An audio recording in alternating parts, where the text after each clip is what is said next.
Hi everyone, my name is Catherine Hall, and today I am here to talk to you about the low FODMAP diet. Well, I will actually be speaking more on how this diet can improve gut health and overall well-being. For the past few years, it felt like everything I ate just made me feel sick to my stomach and no one could figure out why.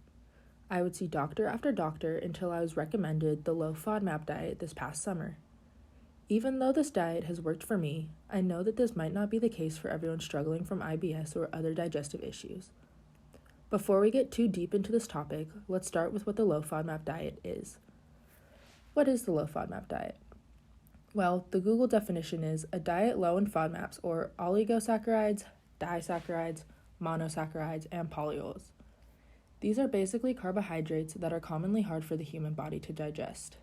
This diet contains many foods and food groups that you cannot eat, including gluten and dairy. Many of the foods that are to be avoided on this diet can be eaten in very small doses. This diet is also not recommended for long-term use. Most of the people who follow the low FODMAP diet will stick to it religiously for about 2 to 6 weeks until they slowly start reintroducing foods back into their diet to see which are the main source of their discomfort. Now let's take a look into who benefits most from this diet. This diet is starting to be recommended for those who struggle with IBS, or irritable bowel syndrome.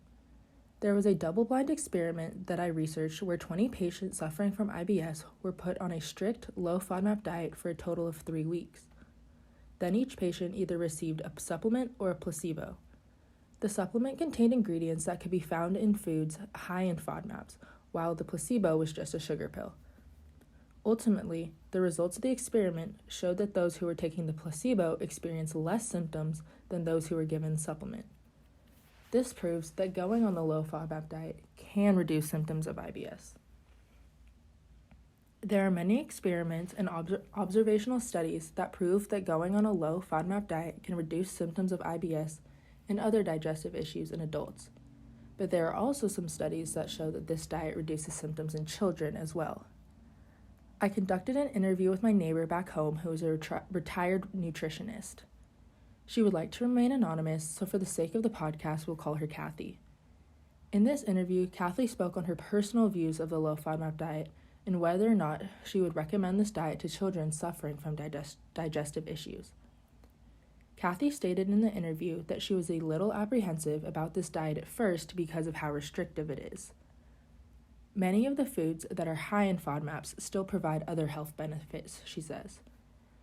She also expressed feelings of worry for kids who do follow this diet because they may lack the nutrients that they could be getting from foods that they're being restricted from.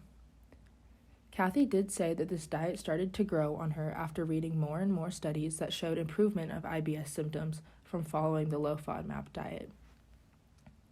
As recommendations go for this diet, Kathy says that she would recommend the low FODMAP diet to those who fit the mold of an IBS patient. However, she would not recommend this diet for long-term use because of how restrictive it is. It was interesting for me to hear what Kathy had to say because it shows that there can be a downside to something that seems so perfect.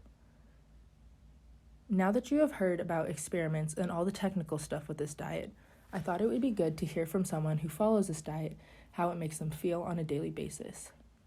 So I decided to talk to one of my friends who also follows the low FODMAP diet to get her opinion on how it has affected her life. I began this interview by asking my friend why she started following this diet. Her response was that she was experiencing severe stomach aches after most meals and just felt gross all the time, so she went to the doctor and this is what was recommended.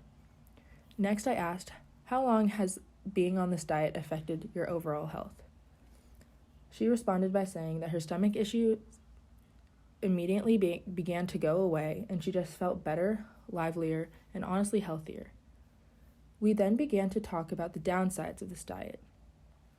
One of the major things that we both agreed on was that there is never this feeling of being full. She said that lots of the foods on the low FODMAP diet that you can eat don't really make you feel full unless you eat lots of it. Another big downside for her is finding recipes that are truly low FODMAP friendly. She said at first it was harder to find good meals to make, but as the diet becomes more popular, it's easier to find recipes. There are so many experiments out there trying to prove that this diet does in fact lower the symptoms and discomforts of patients, but certainly not all. I hope that you found this podcast informational and somewhat interesting. I hope that someone listening out there will find this diet helpful in making their gut health and overall well-being better. I would like to thank Kathy and my dear friend for letting me interview them for this podcast. I would also like to thank the audience for taking out the time out of their day to listen to me.